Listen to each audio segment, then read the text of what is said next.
আমাদের ইসলামে সব কথা লুকিয়ে আছে। লা ইলাহা ইল্লাল্লাহ শুরু করছে কি দিয়ে? লা দিয়া।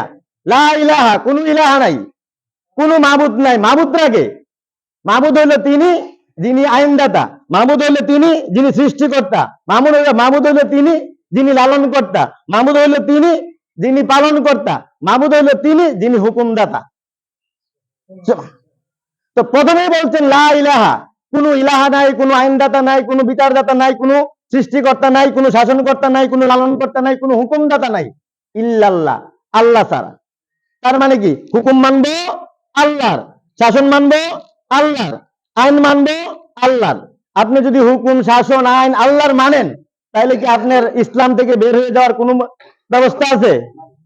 কিন্তু আমাদের সমাজ দেখেন, আমাদের রাষ্ট্র বলেন, সমাজ বলেন, পরিবার বলেন, সেখানে আল্লাহর কোনো একটা হুকুম কি আছে? নাই।